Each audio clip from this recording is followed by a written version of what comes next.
रात के बज रहे हैं 10:30 और मैं निकल रहा हूँ एक बहुत ही अच्छी जर्नी पे। द्वादश ज्योतिर्लिंगों में से एक ज्योतिर्लिंग जो हैं केदारनाथ। तो बोलिए जय भोले की। तो केदारनाथ जाऊँगा, मम्मी है पीछे खड़ी हुई, प्रणाम मैंने कर लिया है, बच्चों को मैंने टाटा बाय बाय बोल दिया है। नारायण की कृपा से सब अच्छा होने वाला है और देखते हैं कि कैसे हमें बस मिलती है और किस तरह से मैं ब्लॉगिंग करके विश करिए कि मामा जी की ये यात्रा जो है वो मंगलमय हो। भोलेनाथ जो है इनको पूरा सपोर्ट करें, बिल्कुल, और बिना किसी तकलीफ के ये बहुत अच्छे शुभ दर्शन करके जल्दी से आ जाए। और केदारनाथ के बाद मैं फिर बद्रीनाथ भी जाऊंगा और बद्रीनाथ श्री हरि विष्णु के दर्शन करूंगा और फिर मेरे दो जो हैं वो पुरियों के दर्शन हो जाएंगे, यानी बद्रीनाथ पुरी और द्वारकापुरी। तो बोलिए बद्री विशाल की जय। जाता हूँ और दिखाता हूँ कि कैसे कैसे मैं यहाँ से निकल रहा हूँ, है ना।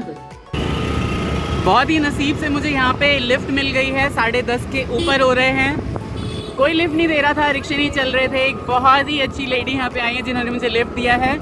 डिस्क्लोज नहीं करना चाहते वो, इसलिए मैं नहीं कर रहा हूँ। तो पहुँच चुके हैं हम मोहन नगर पे। यहाँ देखिए सुबोध जी मेरे साथ मिल गए हैं, नोएडा एक्सटेंशन से आ रहे हैं और हम जा रहे हैं कहाँ पे, बद्रीनाथ। जय भोले। यहाँ पे बस का वेट कर रहे हैं। बस का वेट करते करते देखिए 10 मिनट हो गए हैं, लेकिन मुझे पता है कि 3.5 घंटे में बस पहुँचा देगी हरिद्वार। बस मिलने की देरी है, क्यों? यस। तो भाई भोलेनाथ की कृपा से बस मिल चुकी है हमें। अभी टिकट लेंगे और सीधे जाएंगे हरिद्वार, डिप लगाएंगे वहाँ पे और उसके बाद फिर आगे की जर्नी चालू करेंगे। हर हर गंगे, हर हर महादेव। तो मुजफ्फरनगर में किसी जगह पे हमारी बस रुकी है और हम यहाँ पे पी रहे हैं गर्मा गर्म चाय। टाइम कितना हो रहा है? 1:30 तो बज रहे हैं। हाँ बिल्कुल 1:34 हो रहे हैं और गर्मा गर्म चाय सुबोध जी के साथ शेयर कर रहा हूँ मैं, है ना। ये देखिए पूरा नज़ारा, जिंदा दिल वाला नज़ारा। जितने भी लोग हैं यहाँ पे रोडवेज की बस से उतरे हैं और चाय पानी ब्रेड पकौड़े जिसको जो खाना है वो अपना मज़े ले रहे हैं उस चीज़ का। चाय तो बिल्कुल हमारी ख़त्म हो चुकी है और यहाँ पे भोजपुरी गाने चल रहे हैं। पीछे बसेस का आना जाना लगा हुआ है। शायद 20-25 मिनट रुकेगी हमारी बस और उसके बाद हम यहाँ से निकलेंगे। हरिद्वार उतर चुके हैं हम, करीब 3:45 बजे हरिद्वार उतार दी थी बस ने हमें। यहाँ पे हमने फ्रेश हो गए हैं, ब्रश कर लिया है। मैं जा रहा हूँ हर की पैड़ी एक आध डुबकी लगा लेने और उसके बाद, क्योंकि फिर अगर नहीं नहाऊंगा तो सारा दिन उपवास में रहना पड़ेगा। तो कहाँ आ गए हम अभी? अब हम आ गए हर की पौड़ी। हर की पैड़ी आ गए हैं क्योंकि हमने सोचा कि भाई इतनी ही शुद्ध और बहुत ही सात्विक यात्रा करने हम जा रहे हैं यहाँ से। इतनी पवित्र यात्रा है तो क्यों ना गंगा जी में डुबकी मार के जाएँ। हर की पैड़ी ये देखिए बहुत ही सुंदर नज़ारा है। 4:15 बज रहे हैं और देखिए कितने ही सारे लोग यहाँ पे घूम रहे हैं हर की पैड़ी में, है ना। गंगा जी की यहाँ पे जो ये नहर आती है इसकी सफाई चल रही है। पानी थोड़ा है लेकिन हम ज़रूर स्नान करके और उसके बाद आगे निकलते हैं। तो अब मैं जा रहा हूँ गंगा जी में स्नान करने के लिए। रोंग के खड़े हो रहे हैं क्योंकि वैसे बहुत ही ज़्यादा ठंडी हवा चल रही है। बहुत कम पानी है लेकिन गंगा जी तो गंगा जी है ना।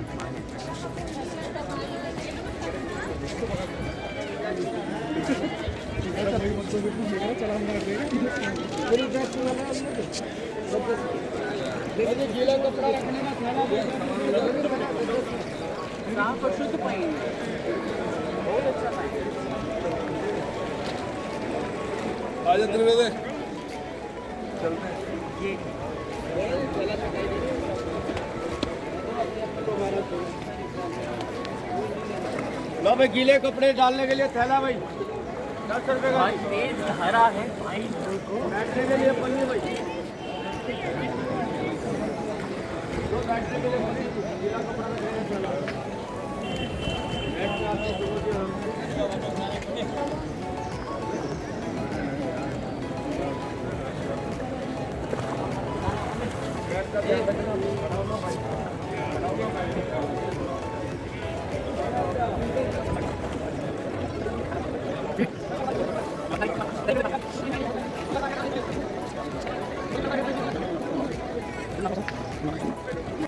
तो स्नान हो चुका है मेरा। गंगा जी में बहुत कम पानी है लेकिन बहुत साफ़ और शुद्ध पानी है। तो बोली गंगा मैया की जय।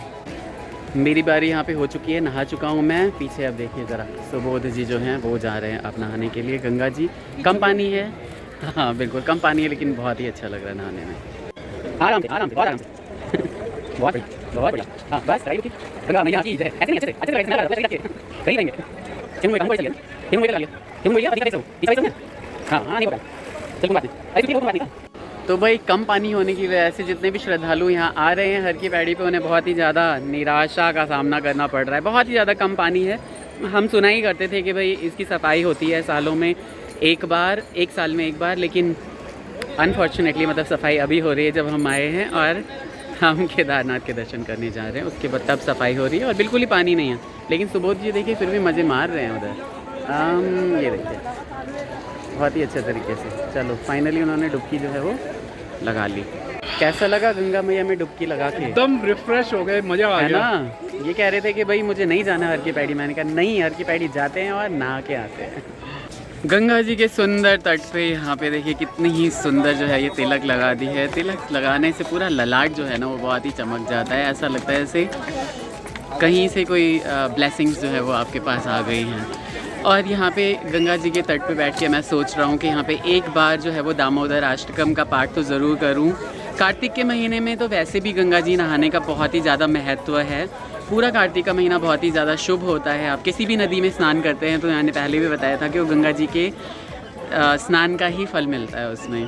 किसी भी जलाशय में स्नान करें या फिर बहते हुए जल में स्नान करें तो गंगा जी के ही बराबर का पुण्य मिलता है। तो क्योंकि कार्तिक महीने में श्री हरि विष्णु निवास करते हैं, कहाँ पे? जल में निवास करते हैं, है ना। तो मैं एक बार दामोदर अष्टकम का पाठ कर लूँ और फिर यहाँ से निकलूँ।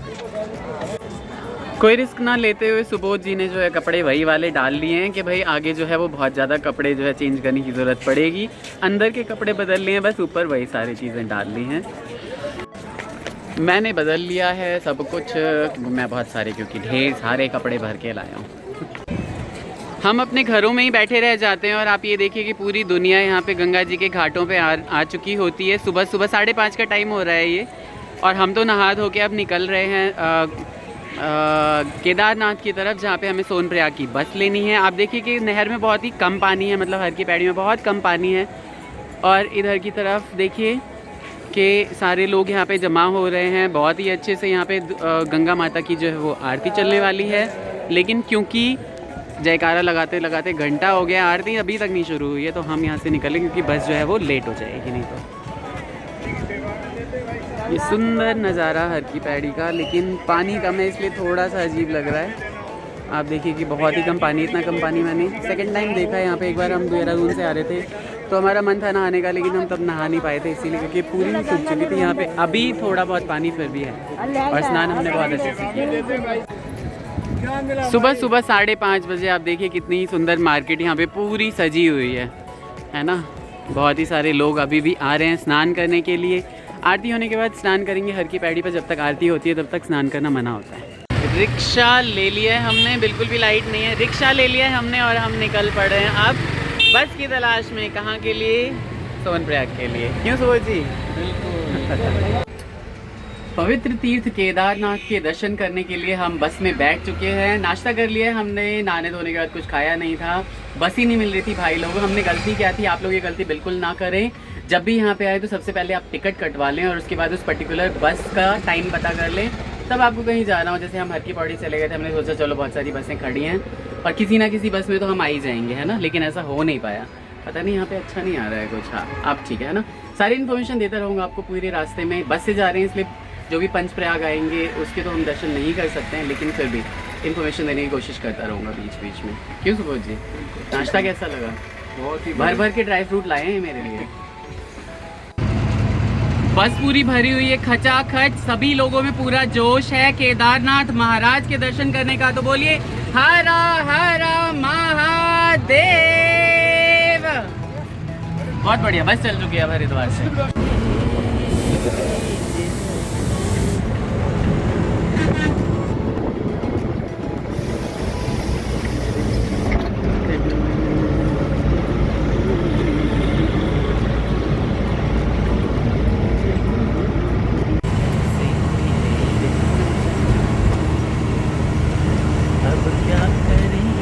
कितने सुंदर नज़ारे हैं भाई लोगों, मंत्र मुग्ध करने वाले ये सब।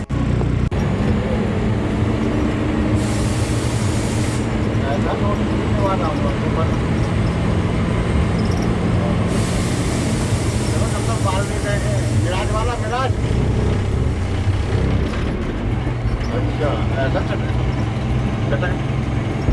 अच्छा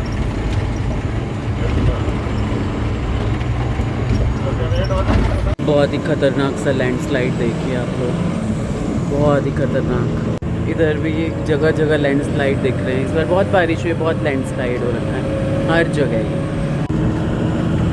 ये देखिए जगह जगह पहाड़ दरके हुए हैं यहाँ पे। कभी भी आप अगर आए मानसून के टाइम पे बिल्कुल आने की कोशिश ना करें, मानसून से पहले या उसके बाद ही आने की कोशिश करें, क्योंकि ये बहुत ही नवीन पहाड़ माने जाते हैं। हिमालय बहुत ज़्यादा पुराना पहाड़ नहीं है, तो इसीलिए ये मिट्टी मिट्टी ज़्यादा है, पत्थर कम है, मजबूत पहाड़ नहीं माना जाता है हिमालय। बहुत ही सुंदर नज़ारे हैं भाई लोगों यहाँ पे। सड़क बहुत अच्छी है, बट बस हमें बहुत ज़्यादा घुमा रही है भाई लोगों। ये भाई लोगों कितना ही ज़्यादा लैंडस्लाइड हो रखा है, पूरी रोड जो है ब्लॉक है। भूल कभी कभी बारिशों में ना आए यहाँ पे पहाड़ों में, बहुत मुश्किल है यहाँ की ज़िंदगी। और अभी हम गुजरे मशहूर तोता घाटी से। तोता घाटी बहुत ही ज़्यादा फेमस है। कुछ इंसिडेंट्स हुए थे यहाँ पे, इसकी वजह से मुझे बहुत ज़्यादा जानकारी नहीं है इसके बारे में, आप गूगल कर सकते हैं। आप देखिए कितने ही खूबसूरत पहाड़ हैं सारे तोता घाटी। ये बहुत ही ज़्यादा गहरे, बहुत मतलब स्कैरी है एकदम, बहुत इतना गहरा गहरा है ना यहाँ पे, बहुत स्कैरी है भाई लोगों।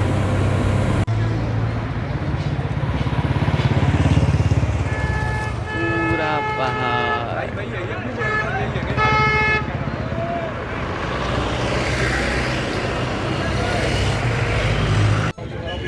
इस जगह का नाम है तीन धारा, और आप देखिए कि पूरे स्नो फील्ड जितने भी माउंटेन्स है वो यहाँ पे नज़र आने लगे हैं। कितना ही अच्छा नज़ारा है भाई लोगों। मतलब मैं तो लाइव देख रहा हूँ ना, मुझे यकीन नहीं हो रहा है, मैं फ़र्स्ट टाइम देख रहा हूँ इस तरह से स्नोफील्ड। हालांकि मसूरी जाते हैं तो कभी कभी दिखता है वहाँ पे, लेकिन ये तो बिल्कुल ही क्लियर। आज मौसम बहुत ही ज़्यादा साफ़ है, धूप उगी हुई है, तो एकदम चमक रहे हैं बर्फ़ भरे पहाड़। आप देखिए कितने ही अच्छे लग रहे हैं ना, बहुत ही अच्छे लग रहे हैं। मुझे तो बस आनंद आ गया एकदम, बहुत एक्साइटमेंट है जल्दी से जल्दी उधर जाने की। जाना होता है ना, बहुत ही ज़्यादा सुंदर नज़ारे हैं भाई लोग, ज़्यादा स्वर्ग है। बिल्कुल स्वर्ग है, ये तो सच में स्वर्ग है। और यहाँ देखिए नींबू जलजीरा सब कुछ बेचा जा रहा है, बहुत ही बढ़िया। देवभूमि, बिल्कुल देवभूमि है सर, देवभूमि बिल्कुल। और ये तीन धारा पे हम रुके हुए हैं यहाँ पे खाना खाने के लिए। थोड़ी देर फटाफट खाना खाते हैं और फिर चलते हैं बस के अंदर। बहुत अच्छा नज़ारा है इधर, मैं अभी आपको दिखाता हूँ। ये देखिए हम कहाँ खाना खाने के लिए बैठे हैं। ये खाई है भाई, फ़ोन इधर ही कर लूँ। और ऊपर पहाड़ हैं सारे, वो बर्फ़ से ढके हुए पहाड़ भी दिखाई दे रहे हैं। इधर ये देखिए फ़ोटो सेशन चल रहा है भाई सुबोध जी का, बहुत बढ़िया। और यहाँ पे आप देख रहे हैं भागीरथी और अलकनंदा का संगम, बहुत ही सुंदर संगम।